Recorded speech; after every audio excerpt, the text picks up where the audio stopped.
Welcome to another episode of the Assemble Performance Podcast. Today, we're going over delayed onset muscle soreness, what it is, how to mitigate it, and how it impacts your training. So if you've ever wondered how to manage soreness in training and how to manage the performance implications of soreness, this episode is a must listen. Now, this idea came from a recent seminar I did titled Strength Training for Runners. I did this seminar at the Running Etc. store here in Virginia Beach and had some awesome questions afterwards. One of the questions was, I get so sore after I strength train that I can't run. What should I do? We had some back and forth there, but I wanted to go deeper on soreness for everyone, whether you're a runner, a strength athlete, or a general population person who just wants to be as healthy as possible. If you're new here, quick intro into who I am. I'm the owner and coach at Assemble Performance. I've been running myself for over 15 years and strength training for over 10 years now. And I've coached a wide variety of athletes from general population health clients to military and tactical athletes, endurance athletes for ultramarathons, marathons, triathlons, basically most athletes under the sun. And other than physique sports, I've coached pretty much everybody else. High rocks. I haven't coached physique athletes. I don't coach physique athletes, bodybuilders. It's not my forte. It's not something I'm passionate about, but pretty much everybody else I have coached and seen pretty much all of it, either myself or with athletes. So today, I really wanted to give you guys some value on soreness. I get questions on it a lot, and this question at the seminar was really the straw that broke the camel's back, for lack of a better phrase, that made me want to share this with you guys. So let's get into the podcast.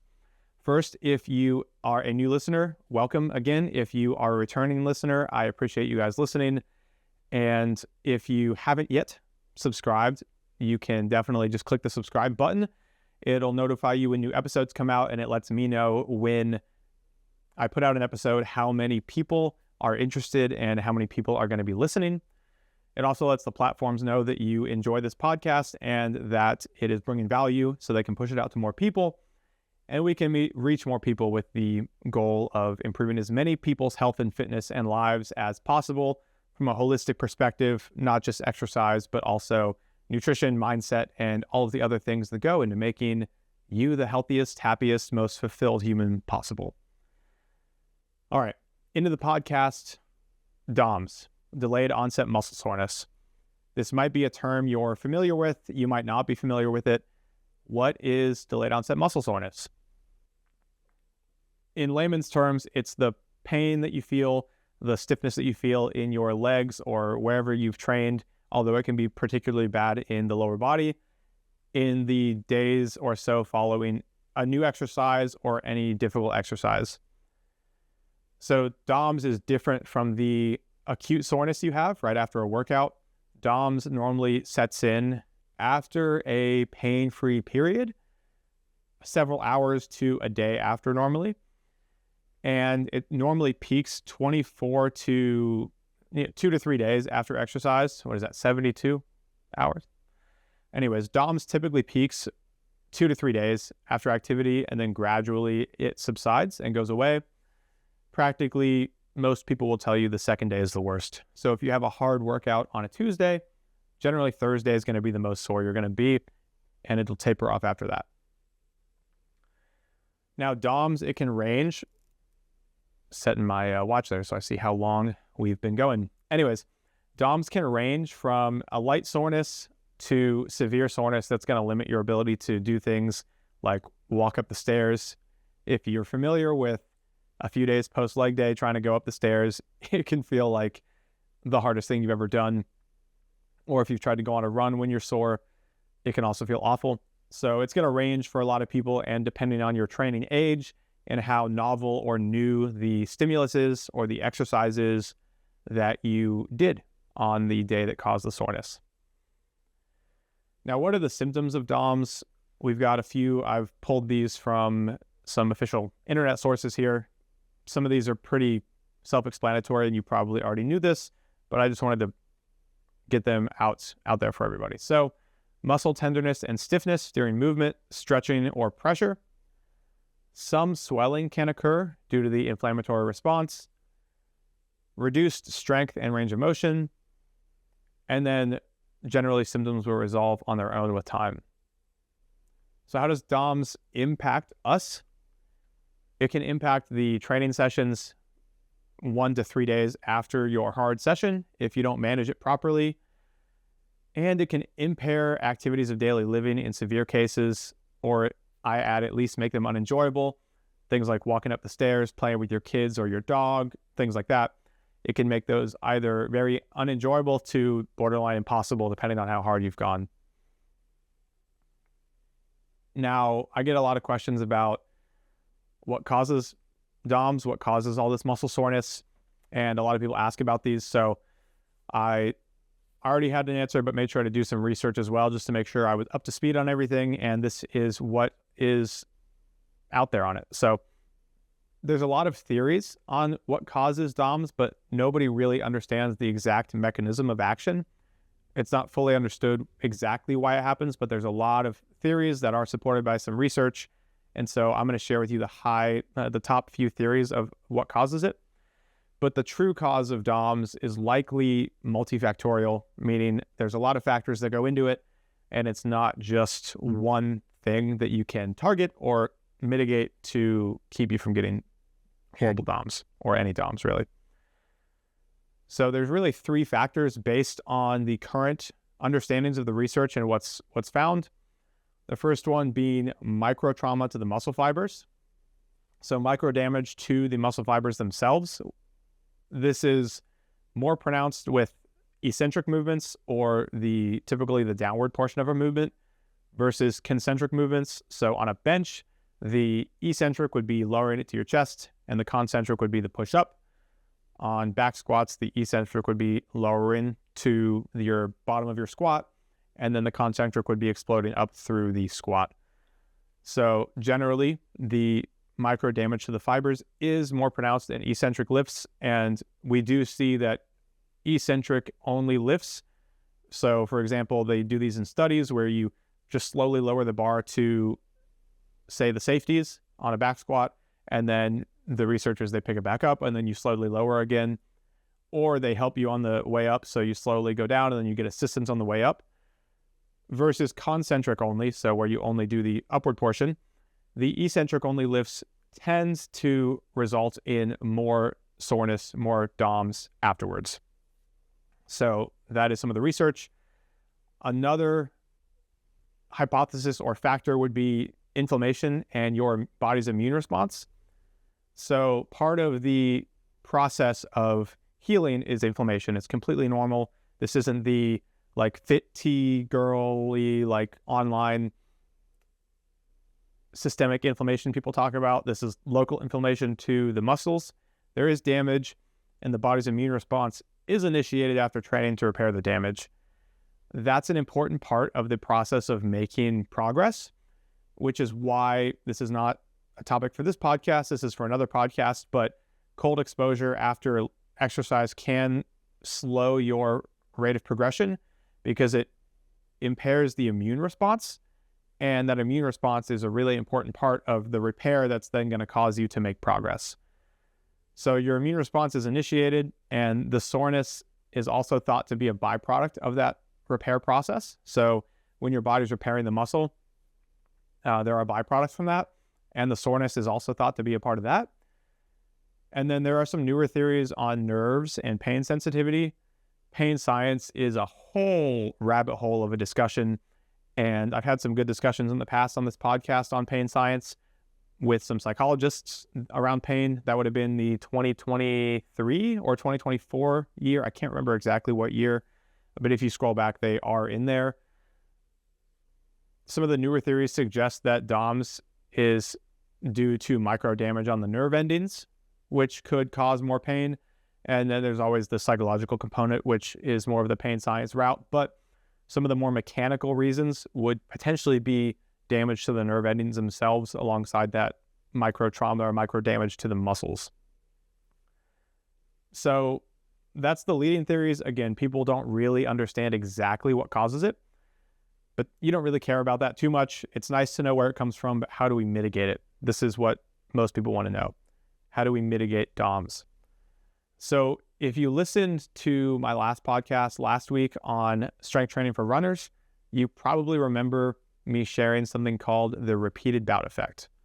So my first recommendation is going to be what I shared in that podcast, which is gradual training and the repeated bout effect.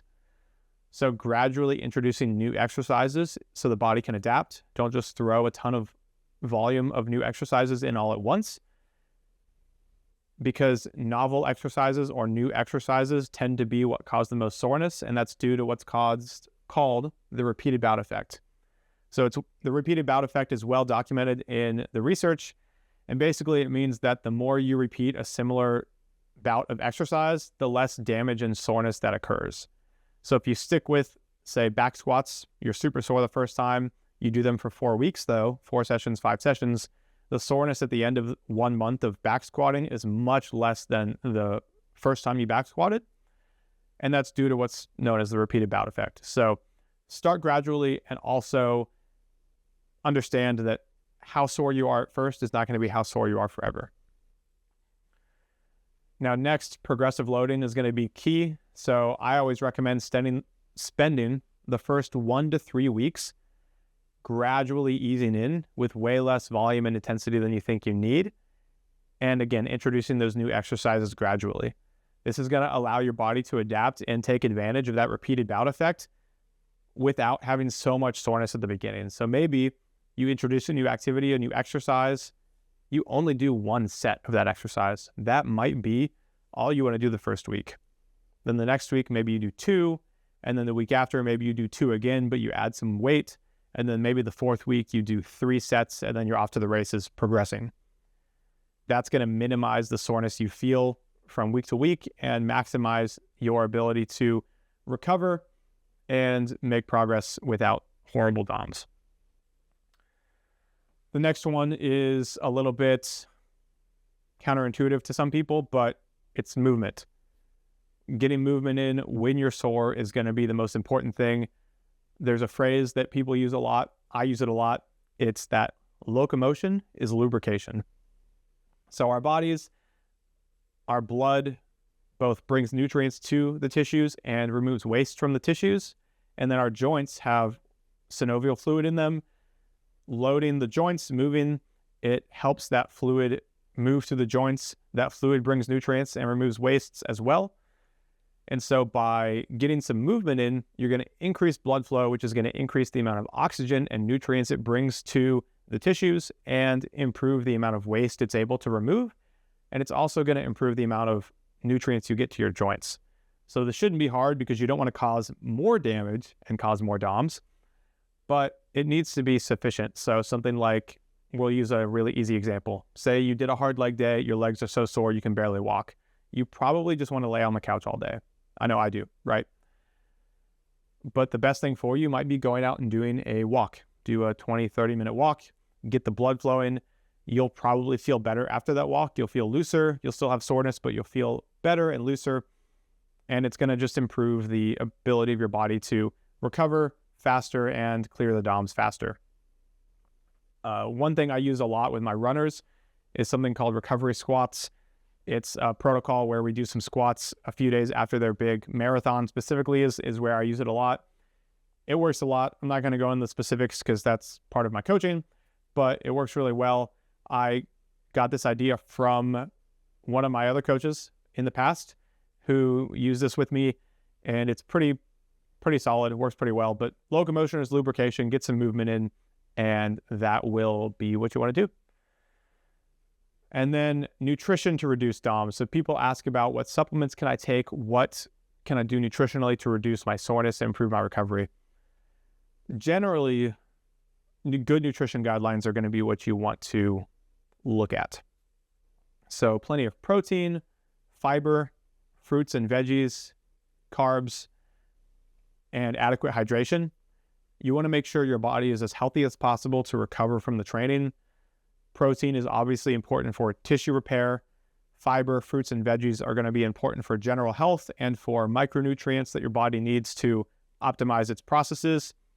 And carbs are crucial for the recovery period because you've just trained, you've just used a lot of this blood glucose that you have. Your cells need glucose to replenish ATP and to do what they do to recover, to live your life. And so right after training, what you need to do is take in carbs and protein because you need to refuel your cells and refuel your body with enough glucose to not only repair the tissue, but also to go about your day and also fuel your brain and any mental tasks you have to do. And then the protein's there as the building blocks to rebuild the muscle and rebuild the tissue. But people often overlook the carbohydrate portion of this, and it's crucial because your body literally needs glucose in order to do its functions. And if it doesn't get enough carbohydrates, where do you think it's going to get the glucose from? It's going to turn the protein that you eat into glucose via a process called gluconeogenesis in the liver. And that's going to take protein away from its ability to be used as building blocks, and it's going to instead be used for energy. So you need to get carbs in to refuel your body and protein to rebuild your body. And those carbs are going to make sure that the protein you eat goes to rebuilding and doesn't get turned into glucose for energy. And then adequate hydration, the physiology of it is that your cells need water to do their things. You need water for the electrical impulses that happen in your body, and your cells are literally made of mostly water in the cytoplasm. So you need to make sure you're hydrating. That way your body's just that way your body is just working optimally and most efficiently to repair the damage. Supplements are generally kind of a hack. Creatine is pretty good, and whey protein to get that protein in. But otherwise, supplements for recovery are kind of a wash. The supplement industry is a multi-million, potentially billion-dollar industry. I don't know about the exact numbers anymore. I used to know off the top of my head. So just understand that you're being marketed to when it comes to recovery, and it's a business, it's an industry that thrives on you thinking that your body is not capable of doing things on its own and it needs help. When in reality, with good nutrition, your body is more than capable. It literally has done it for thousands and thousands, if not millions of years, depending on what you believe about the earth and things like that. And it can totally recover on its own. Now, recovery aids. This is another topic people ask about a lot. Things that have been shown to work: massage, administered up to a few hours up to 24 hours post-exercise by a trained massage therapist, generally short, gentle, moderate pressure sports massage. Foam rolling can act as self-massage. Contrast therapy, going from hot to cold, so say a sauna to a cold bath to a sauna. Light exercise, like I said again, locomotion as lubrication. And compression garments, things like 2XU. There's a ton of brands. 2XU is the one I have. All of these things have mechanisms that people say this is why they work. So compression garments has to do with blood flow. Foam rolling massage has to do with like fascia and muscle damage and all of these things. At the end of the day, it's not completely understood, but there's a few. Really, here's my take on it. If it helps you, I think you should do it, as long as it's not going to financially put you in the hole.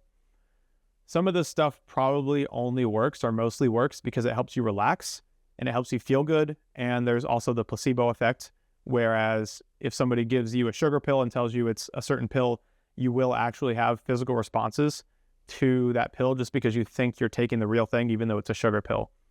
And so I'm never going to tell somebody the recovery method doesn't work. There's just not enough information for a lot of these things to show that they work because of the reasons people say they work. But that doesn't mean they don't work. So if these things work for you, or if you're interested in trying them and you have the finances to do so, I think you definitely should, because it can absolutely help you, even if it's just something that helps you relax and sleep better and feel less stressed.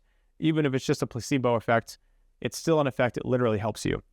And from drug development, when companies study drugs, they study them against the placebo effect. But if the placebo effect also helps, say 20% of people that took the 20% of people that took the sugar pill had a placebo effect, they're going to add that in. So if their drug was 30% effective, and then 20% of people that had a sugar pill also had effective results because of the placebo effect, they're going to say their drug was 50% effective.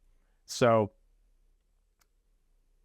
I'm not going to, for lack of a better term, shit on your recovery method. Just understand that, again, you are being marketed to. These are businesses. So if you don't have the financial means, don't let somebody sucker you into thinking that your body isn't capable on its own, because it is.